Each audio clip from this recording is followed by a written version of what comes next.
Enot sa Bareta, Enot sa Gabos.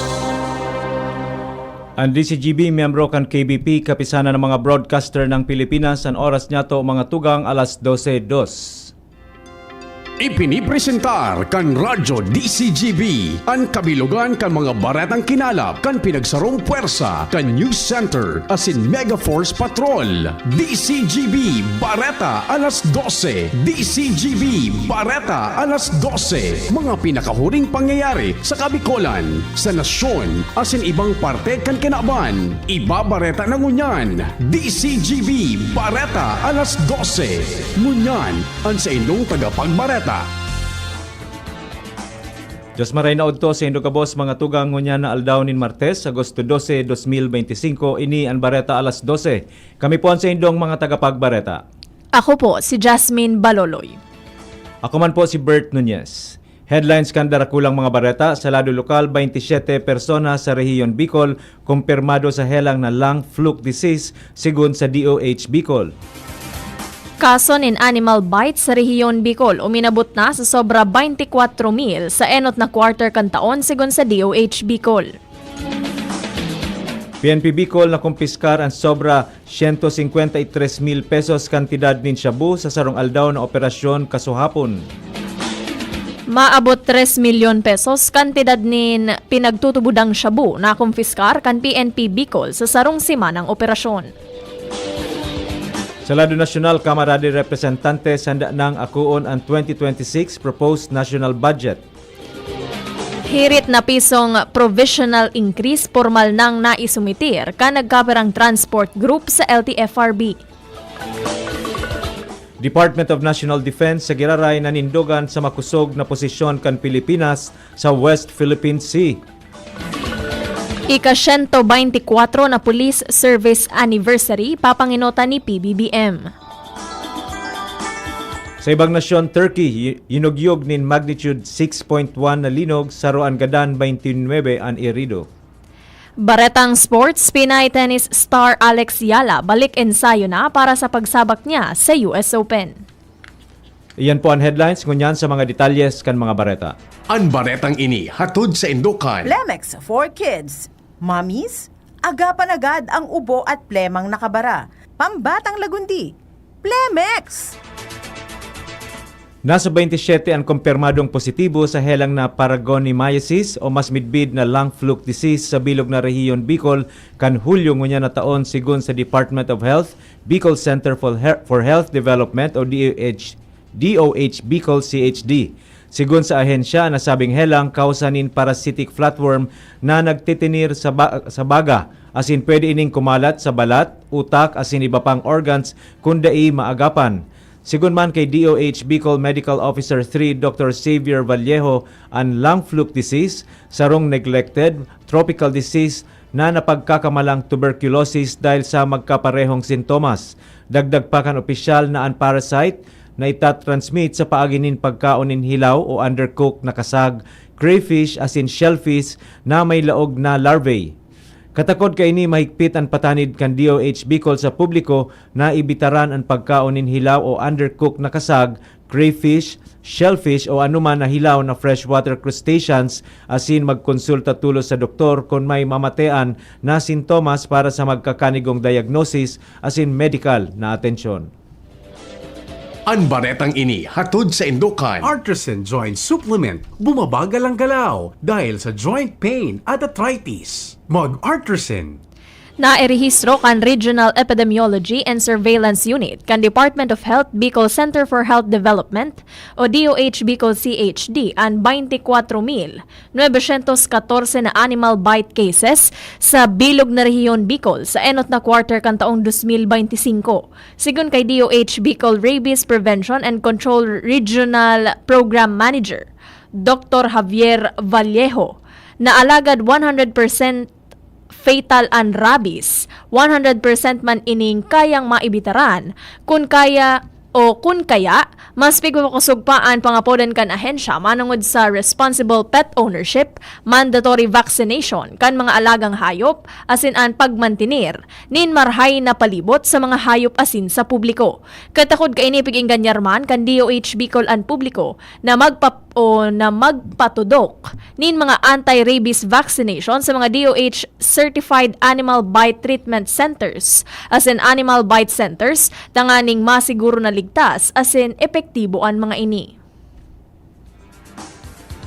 Ang baretang ini hatod sa Indukan. Plemex. Pag may ubo o hika, Plemex agad. Basta lagundi, Plemex. Sobra sa 153,000 pesos ang kantidad ng ilegal na droga ang nakumpiskar kan man iba-ibang hepatura kan Police Regional Office 5 sa sarong aldaw na operasyon sa rehiyon Bicol, Kasuudma.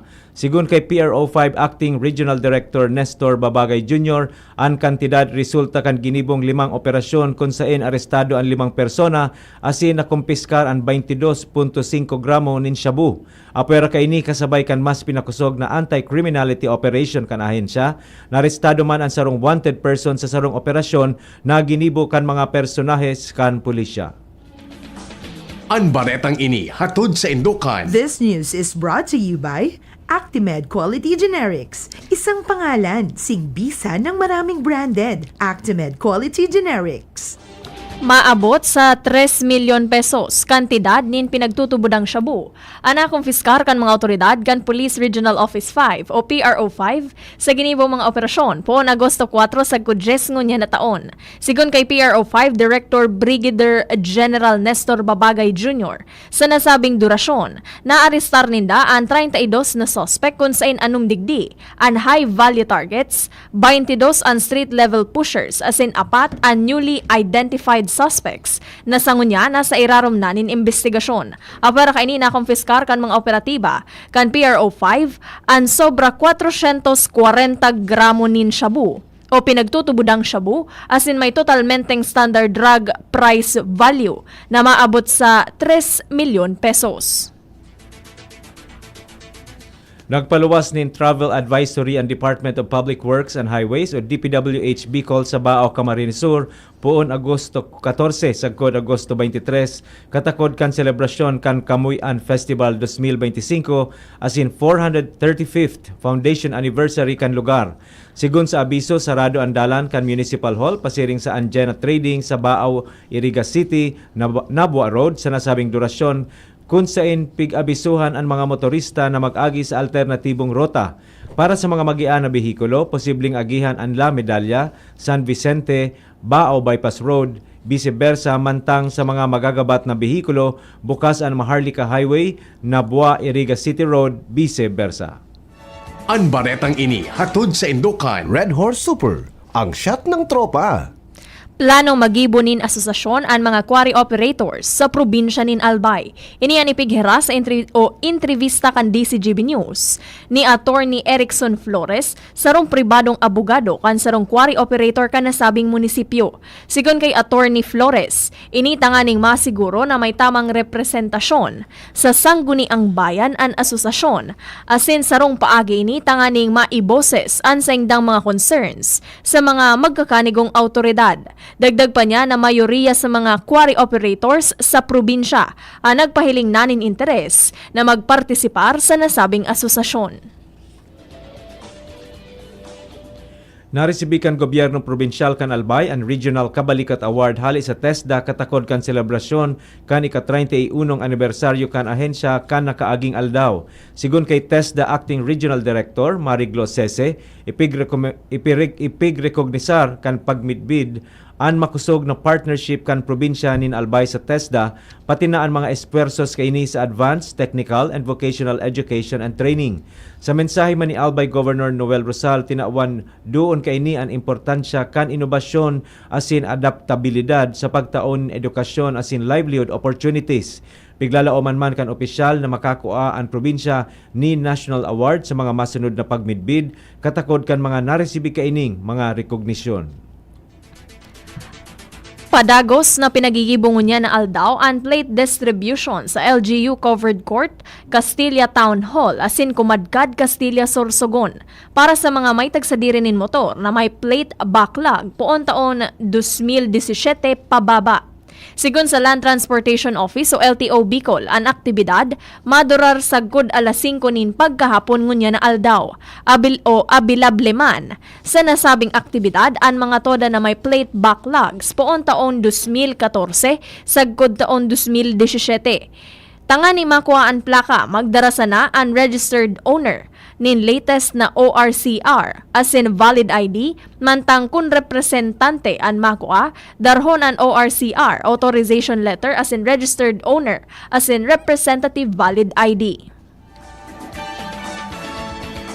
Mahigot na nagpagirumdum ang manihamiento kan Albay Electric Cooperative Incorporated o ALECO manungod sa pagbabawal kan illegal na koneksyon bilang parte kan sa indang anti-pilferage campaign basado sa Republic Act No. 7832 o ang Anti-Pilferage Act of 1994. Sigun sa ALECO, kung in kaso makahiling o may aram na naghahabas o may illegal na koneksyon in kuryente, tulos ining ipaabot sa manihamiento kan kooperatiba sa indang opisyal na Facebook page, mag-text o mag-upload sa mga hotline numbers o ipaabot ini sa paagi nin email sa aleco.cares@gmail.com. Totalmenteng 6,201 na mga legaspenyo ang nakapagparehistro sa kakatapos pa ng voters registration kan Commission on Election o COMELEC Legazpi. Sa third floor kan Ayala Malls Legazpi poon Agosto 1 sagod Agosto 10 ngunya na taon. Ang datos basado sa impormasyon na inihiras ni COMELEC Legazpi Election Officer Attorney Connie Del Castillo sa DCGB News kung sa insalaog nin 10 aldaw. Nahiling kan ahensya na dakol ang nagpahayag kan sa indang kamawotan na magparehistro partikular na sa ultimong 2 aldaw kan scheduled registration. Tinaawan linaw man ni Del Castillo dahilan kan limitadong kapasidad kan sa indang 4 na machine. Ipinautob nindaan atab na cut-off tanganing dai masayang an oras kan mga nagpipirila na dai na ninda kaya pang akomodaron. Mientras na nagpaabot ninda kulang pasasalamat an opisyal sa gabos na mga legaspenyong nagpartisipar sa sobra sarong semana na voters registration sa nasabing syudad para sa papaharaning barangay asin sangguniang kabataan elections. Mga tugang iyan po ang enot na parte kan sa tuyang Bareta alas 12 sa Bareta Nyato sa Lado Nasyonal asin iba pa pagkatapos kaini. Pre, makinig ka muna. Payong kaibigan lang ha. Work hard, play hard. Yan ang motto ko dati. Pero nakakapagod din pala katagalan. Sa gitna ng lahat ng mga puyat, inom at pagkain ng masasarap, kasama na ang oily at fatty foods, kailangan pa ring bantayan ang kalusugan. Tamang kontrol ang kailangan. Katuwang ko, ang Liverade. May silimarin na maaring makatulong, protektahan ang atay. Cheers to more good times. Be a liver lover. Mahalagang paalala, ang Liverade ay hindi gamot at hindi dapat gamitin paggamot sa anumang uri ng sakit. Ang good drinks at good food, perfect combo. Isama pa ang Liverade para sa kalusugan ng atay. Mabibili sa mga leading drugstores nationwide. May iba't ibang karamdaman ka ba gaya ng high blood pressure, diabetes, sakit sa puso, sa kidney, sa atay, may myoma, na stroke, may gallstones, cancer at marami pang iba? Ang Amazing 4 ng Miracle Health Corporation ang subukan mo. Makakatulong dahil mula ito sa epektibong Amazing Trio at mas lalo pang pinalakas dahil sa Mega 1 na mayroong 21 sangkap. Subok ng nagpapalakas ng immune system at marami na ang mga natulungan na mayroong iba't ibang karamdaman. Huwag nang patagalin pa. Alin at magpakonsulta. Maaaring pumunta kay Doc Joey Bitito sa Barangay 18, Cabangan West, Legazpi City, kaharap lang ng Bangko Sentral ng Pilipinas. O tumawag sa 0998-975-8121 or 0917-853-8933 para sa free consultation sa natural medicine. Mapapanood din ang serbisyong natural, kalusugan at bayanihan sa YouTube channel at sa Facebook page na Doc Joey Bitito. Inihahatid ng PhilHealth ang mas pinalawak na primary healthcare package para sa lahat ng Pilipino. PhilHealth Konsulta. Magparehistro na sa pinakamalapit na konsulta provider para sa inyong health risk screening at konsultasyon. Maaaring maka-avail ng mga gamot at laboratory test batay sa rekomendasyon ng primary care provider. Pumunta sa aming official website www.philhealth.gov.ph para sa mga detalye. Piolo Pascual po. Sa ubo at hika, may Plemex Forte Syrup and bottles. Pero para sa ginhawang kailangan agad, may Plemex Forte Capsule and Blister Pack. Madaling bitbitin, kayang ibulsa. Gawa sa natural na lagundi na tumutunaw at nagpapalabas ng plema. Convenient na, ginhawa pa. Plemex Forte Lagundi in capsule. Basta Lagundi, Plemex. Easy! Vitex Segundo L is the generic name of Plemex Forte. If symptoms persist, consult your doctor. Naghahanap ka nin kabalikat sa asenso at taman ang urig mo asin mag-asenso ang negosyo. May Uno Plus na kalidad, mag-Uno Plus, mag-Uno Plus. Asa sa imong makuha, serbisyong totoo, produktong garantisado. Ang Uno Plus asin urig mo, ang gabat na gusto. Uno Plus matabang sa imo, may Uno Plus na kalidad, mag-Uno Plus, mag-Uno Plus. Asa sa imong makuha. Sa Uno Plus, kalidad na masasarigan mo, serbisyong swak sa imo. Magbisita sana sa Uno Plus Facebook page. Inihahatod sa inyo kan Department of Environment and Natural Resources, Regional Office No. 5, ang programa Kapalibutan Ta at Tamanon Ta. Kapalibutan Ta at Tamanon Ta. Programang magtataunin informasyon asin kaaraman, manangod sa satuyang kapalibutan, asin sa mandato kan Department of Environment and Natural Resources. Sa tunghinanyugon, kada Huwebes alas 11 sagkod alas 12 nin pagkaudto, Kapalibutan Ta at Tamanon Ta. Hatod sa inyo kang DENR Regional Office 5 asin kan istasyon na ini.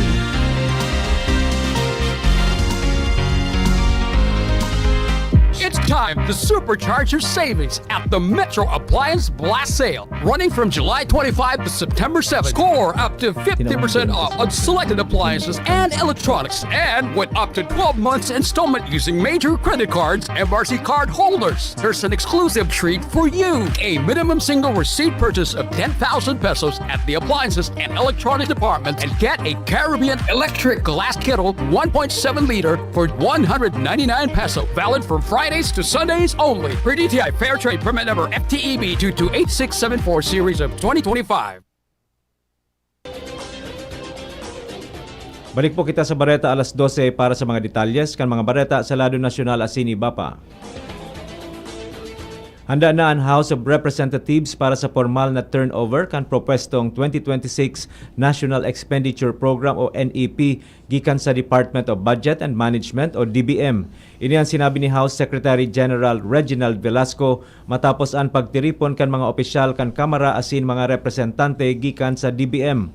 Tinukar sa pagtiripon ang mga detalye kan turnover na nakatalaan na gibuhon sa aga Agosto 13. Sigun kay Velasco, importanteng matanos na maikondukta ang pagsumitir kan ehekutibo kan proposed national budget sa Kongreso. Base sa pigtalaan kan konstitusyon, ang presidente dapat magsumitir kan propwestong pangnasyonal na pondo sa laog din 30 diyas puon sa pagbukas kan regular na sesyon kan Kongreso.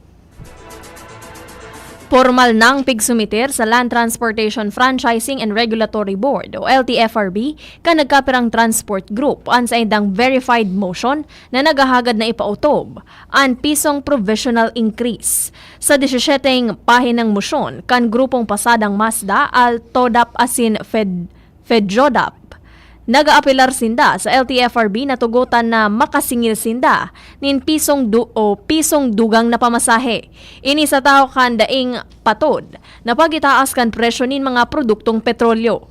Kan Oktubre taong 2023, iyo an inap o pinaburan kan ahensya an sa indang kahagadan ka ito para sa provisional increase. Nakahanda man sindang isibog an sa indang motion in kaso magpadagos an pagbaba kan presyo nin mga produktong petrolyo. Apara sa nasabing grupo, suportado naman kan iba pang transport group an sa indang kahagadan na implementasyon kan provisional increase.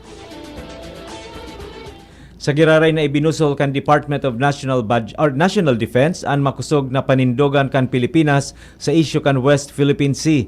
Kasunod kan panibagong insidente kan panghaharas kan China. Tinawanin doon ni Defense Secretary Gilberto Teodoro Jr. na malinaw ang posisyon kan nasyon na dai nagahanap nin gyera o komprontasyon. Alagad handang gibuhon ang gabos para idepensa ang soberanya asin diretso kan namamanwa ang Pilipino. Magigirumduman na kasuod mang aga, binalo na i-water gun o water cannon kan Chinese vessel ang barko kan Philippine Coast Guard sa parte kan Baho de Masinloc bago ini nagbanggaan pa ang duwang barko kan China matapos na bukudon ang PCG vessel.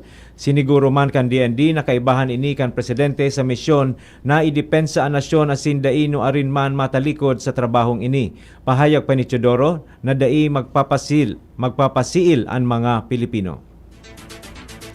Pigselebrar ngunyan kan Philippine National Police o PNP ang ika-124 na Police Service Anniversary. Sigon kay PNP Chief Police General Nicolas Torre III, na refleksyon ini sa sarong makahistoryang kabtang kan sobra sarong siglo nin pagbalo, pagbabago asin trayumpo sa implementasyon kan ley sa nasyon. May temang pulisya, bantayog ng bayang matatag, kung sa intampok sa selebrasyon ang pag-atindir ni Presidente Ferdinand Marcos Jr. bilang guest of honor and speaker. Kasunod kay ini, pighahagad ni Torres sa iyang kapwa-pulis na mantinidong makusog sa taho kan anuman na isyo o batikos. Sinabi niyang dapat pirming nakasentro sa misyon ang lambang miyembro kan PNP asin gampanan ang trabaho na may puso, integridad asin isog. Tinawanin doon pa kay ni na kadalakdang kan PNP. Iyo ang dapat na maging refleksyon sa pagkasararo bilang sarong PNP asin pirming handang magserbi para sa nasyon. Tinawan ni doon ni Presidente Ferdinand Marcos Jr. na magiging importanteng parte kan pinahiwas na koordinasyon kan Pilipinas asin India ang pagtutok laban sa fake news, kasabay kan pagpapakusog kan digital asin artificial intelligence o AI capabilities kan nasyon. Sigun sa Presidente, apwera sa mga plano sa AI, telecom asin IT infrastructure, kaibahan ang pagtindog nin kadagdagan na common towers, dakulang doon ang itinao kan China sa cybersecurity o India, tinao kan India sa cybersecurity asin regulasyon kan digital platforms. Nangingenot sa digital space ang India asin handang maghiras nin eksperyensya asin teknolohiya sa Pilipinas, kaibahan ang pag-ensayo kan mga Pilipinong eksperto sa AI asin cybersecurity. Target man kan kooperasyon na maglatag nin mga mekanismo para maaraman asin makortar ang paglakop nin salang impormasyon asin panlalansi o nakapalaman sa social media. Dagdag pa kan Presidente na importanteng aramon kung sain paduman ang AI asin social media tanganing makahanda ang nasyon sa mga peligro na darakan teknolohiya lalo na sa lado kan politika asin national security. Pig-inganyar kan Department of Public Works and Highways o DPWH ang mga local government units na magdulog sa Korte Suprema kun kontra sa saindang flood control projects. Kasunod ini kan pahayag ni Manila City Mayor Isko Moreno na ang pumping station na ginibukan DPWH dainag sa irarom sa konsultasyon sa local government. Sigon kay DPWH Secretary Manuel Bunoan na ang mga proyekto ninda pinondohan ka national government asin nakalista sa General Appropriations Act. Tinawan pa nindoon kan opisyal na kung bako bagay o kung dai magustuhan ang mga proyekto kan DPWH, pwede nindaining idulok sa Korte Suprema. Piglilinaw ka ini na sa indang unang i-inspeksyonon ang reklamo ni Moreno may kinaaraman sa pumping stations kung saan pigsasabing pig-irahay sana kan DPWH ang mga lumang pumping stations. Barata sa ibang nasyon, sarong 81 anyos ang nagadan asin 29 na individual ang lugadan matapos magtama ang magnitude 6.1 na linog sa Balıkesir Province sa northwestern Turkey, sigun kay Interior Minister Ali Yerlikaya. Uminabot sa 16 na edipisyo ang nagaba dahil sa linog. Namatian ini sa man iba-ibang probinsya, kaibahan na sa Istanbul na pinakadakulang syudad sa nasyon. Padagos ang mga autoridad sa pag-aram kan danyos asin iba pang naging biktima kan makusog na linog. Baretang sports, balik ensayo na si Pinay tennis star Alex Yala bilang preparasyon sa pagsabak niya sa US Open. Sa iyang social media account, mahihiling ang nagkapirang retrato mantang nag-ensayo sa hard courts kan Rafa Nadal Academy sa Mallorca, Spain. Magigirumduman na uminatras na ini sa pagpartisipar sa Cincinnati Tournament kan Domingo dahil sa shoulder injury. Kan Hulyo 29, nadaog si Yala ni Marketa Vondrosova kan Czech Republic sa Canada Open. Dahilan digdi nagbaba man ang ranking niya sa Women's Tennis Association na hali sa rank 65, naging rank 68 na ini.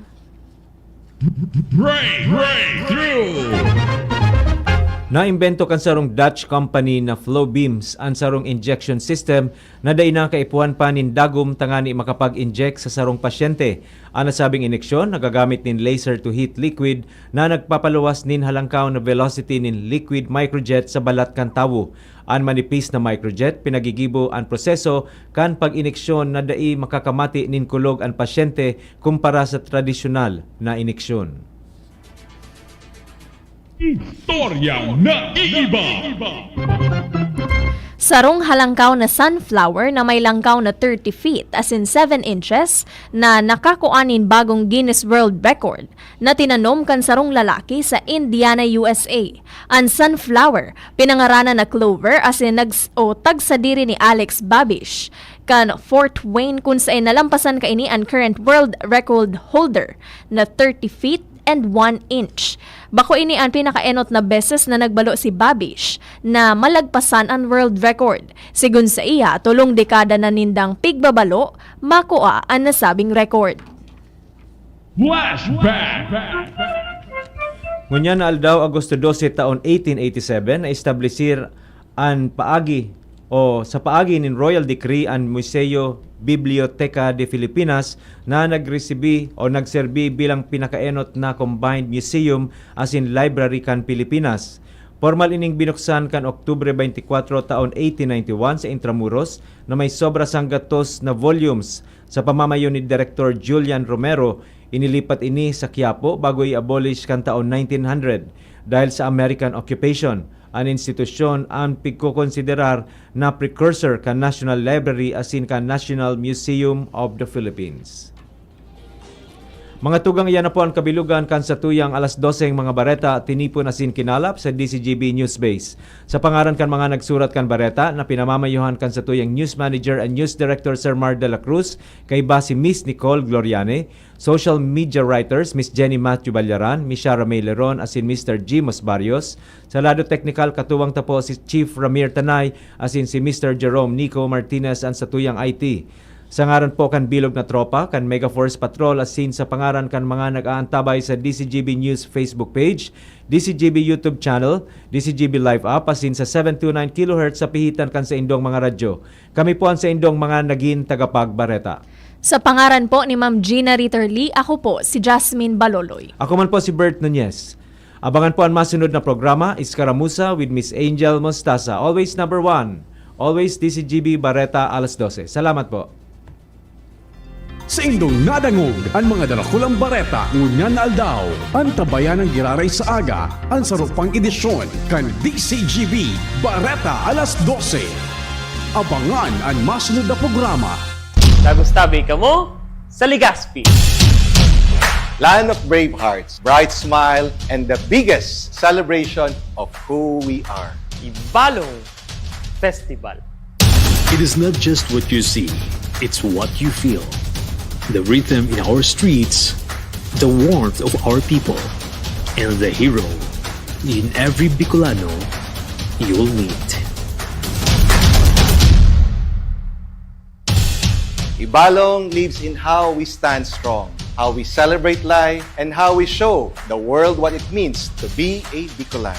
Heroes are not just in stories, they live in all of us. Come to Legazpi, awaken that hero within.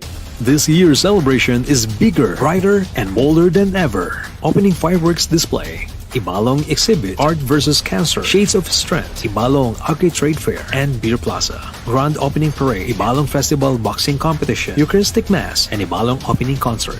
Ibalong Tattoo Expo 2025, First Mayor's Cup Ibalong Festival, Open Karate Do Championship, Derby, First Mayor Hisham Ismail Airsoft, and Speedball Competition, Baile de Ibalong, and Dance Showdown 2025. Vocal Warriors Ibalong and Sing Off 2025 auditions. First Ibalong Digital Animation Competition, Beach Volleyball Tournament, Ibalong Festival Grand Jog Fair 2025, Ibalong Band Fest, Battle of the Bands, and Ibalong Golf Tournament. Ibalong Zumba 2025, the first Ibalong Fun Bike and Fun Run, Car and Motor Show, Ibalong Grassroots Dance Sports Tournament, and DMS Medical and Optical Mission, Table Tennis Tournament, and Dragon Boat Invitational Race, 4th Mayon 360 Bike Challenge, Tahanang Tanghalan and Ibalong Football Tournament, 2nd National Billiards Tournament, Mutya ng Ibalong Coronation Night, Vocal Warriors Sing-Off Grand Finals, Ibalong Street Dance Competition, 1st Ibalong Festival Regional Open Pamsay and Tugueroy, and the Grand Finale. Live Bini Concert. At opo, Bini is coming to the Gaspi.